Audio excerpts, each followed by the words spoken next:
Hijacking adalah satu aksi pembajakan suatu sesi yang telah terjadi. Misalnya, seseorang sedang melakukan koneksi dengan program telnet.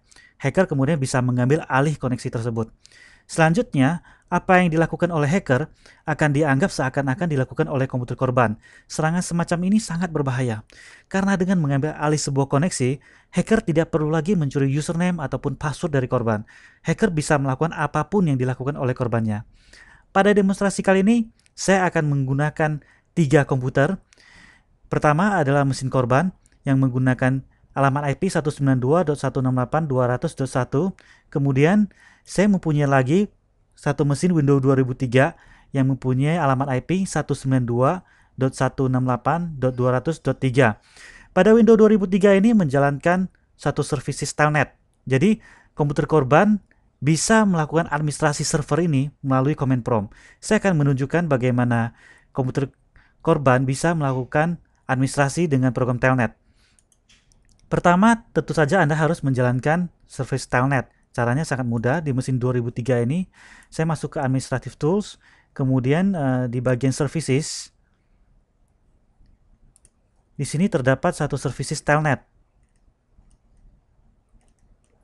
Di sini adalah services telnet. Anda harus memastikan bahwa telnet ini sudah dijalankan. Di sini statusnya sudah started ya. Apabila belum started, Anda bisa mengklik ini, start, untuk menjalankan service telnet ini. Selanjutnya, apabila telnet sudah dijalankan, dari mesin manapun di jaringan, asalkan Anda mengetahui password, Anda bisa melakukan administrasi. Saya akan kasih contoh di sini. Saya masuk ke run, saya masuk ke command prompt. Oke. Saya akan telnet ke 192.168.200.3. Ini adalah mesin Windows 2003 ya. Anda lihat di sini saya bisa masuk ke Windows 2003 melalui command prompt. Saya jawab yes. Kemudian administrator, passwordnya salah ternyata. Saya ulangi lagi. Oke, sekarang saya sudah masuk. Saya bisa melihat direktori. Ini adalah direktori di komputer Windows 2003. Jadi dengan begini saya bisa melihat dan melakukan administrasi dari baris perintah. Anda lihat saya ketikkan hostname. Ini adalah mesin Windows 2003. Setelah selesai saya bisa menjalankan perintah exit. Oke, sekarang koneksi dengan telnet sudah selesai. Anda lihat sekarang saya sudah balik lagi ke mesin saya. Saya ketika menjalankan hostname. Ini adalah mesin korban. Saya ketikkan exit. Untuk melakukan serangan ini, saya akan ke mesin hacker. Pada mesin ini saya akan menjalankan atau menginstal program T-Sign. Ya, cuma di sini ada satu hal yang perlu Anda perhatikan, yaitu tanggal. Karena program T-Sign ini adalah program demo version, di mana agar license yang kita dapatkan bisa dijalankan, maka tanggal di komputer harus diganti. Di sini saya harus mengganti tanggalnya menjadi Desember, tanggal 15 Desember tahun 2002. Jadi ini ada sedikit masalah license agar program T-Sign bisa diinstal. Saya sudah merubah tanggalnya ke tanggal 15 Desember tahun 2002. Pada mesin Windows 2003 ataupun mesin korban, tanggal berapapun yang Anda masukkan itu tidak akan menjadi masalah. Jadi permasalahan tanggal ini hanya pada mesin yang menjalankan program T-Sign dan tidak mempengaruhi hal-hal lainnya. Untuk menginstal program T-Sign, ada satu syarat, Anda harus menginstal juga protokol Windows Packet Filter yang disertakan oleh program T-Sign ini juga. Caranya adalah saya masuk ke Start, Control Panel, saya masuk ke Network Connection, kemudian Local Area Connection, Property, kemudian saya klik Install, Protokol, saya klik Add.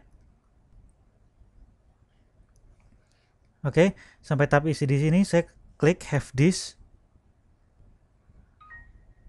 Kemudian saya akan browse untuk mencari driver yang sudah disiapkan oleh Engadget System.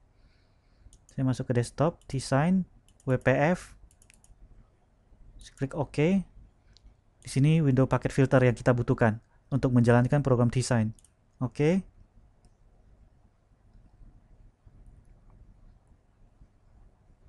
Saya klik close. Di sini Anda lihat Windows Packet Filter sudah terinstall. Saya kemudian klik close, close lagi, selesai. Selanjutnya saya akan menginstal program T-Sign. Cukup jalankan, finish.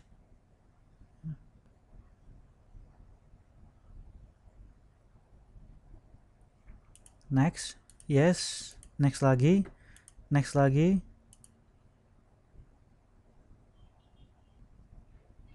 Finish. Jadi sekarang proses instalasi T-Sign sudah selesai. Anda bisa menjalankan program ini dari menu All Program, T-Sign, kemudian Real Time Monitor. Saya akan jalankan program ini. Anda harus memasukkan license. Di sini saya akan memasukkan 192.168.200.0 subnet masknya .0, kemudian ditambahkan. Selanjutnya adalah memasukkan license. Di sini license-nya adalah 807E 31 AD. Kemudian klik verify. Anda lihat di sini verify-nya sudah berhasil. Saya klik OK. Jadi masih tersisa 20 hari untuk percobaan ini. Selanjutnya T-Sign sudah dijalankan.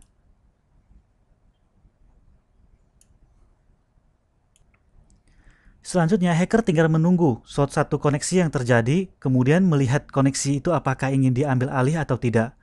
Di sini saya sudah menjalankan program T-Sign dan kita akan menunggu koneksi telnet yang terjadi.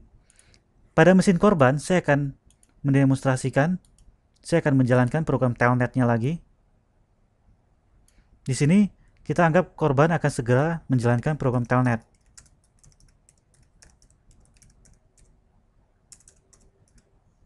Ketika mesin korban menjalankan atau melakukan telnet ke server, pada program T-Sign Anda akan segera melihat koneksi tersebut. Anda lihat di sini saya sedang menunggu koneksi itu terjadi, dan ketika koneksi itu terjadi, pada bagian protokol Anda bisa melihat ada telnet yang terjadi. Hacker bisa mengklik 2 kali telnet ini, services telnet, kemudian mengklik 2 kali di sini, kemudian memilih bagian real time playback, kemudian klik generate. Di sini si hacker sudah bisa melihat apa yang dilakukan oleh korban. Jadi ketika korban mengetikkan perintah-perintah, hacker bisa melihat apa yang dilakukan oleh sang korban. Ketika hacker ingin mengambil alih koneksi tersebut, hacker bisa mengklik tombol take over. Jadi dengan mengklik tombol take over ini, hacker bisa mengambil alih koneksi tersebut dan mengetikkan perintah. Pada tahap ini, hacker cuma bisa melihat apa yang dilakukan oleh sang korban. Di sini saya akan memperlihatkan dengan mengklik tombol take over. Saya klik take over. Nah, pada saat ini, si hacker sudah bisa memasukkan perintah-perintah ke dalam window ini. Anda lihat, saya bisa mengetikkan dir, saya bisa ketikkan hostname, kemudian saya juga bisa membuat directory. Saya membuat directory hijack. Ya.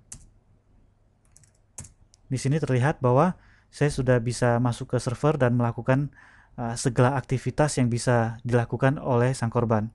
Jadi pada tahap ini saya sudah mengambil alih dan membajak koneksi sang korban.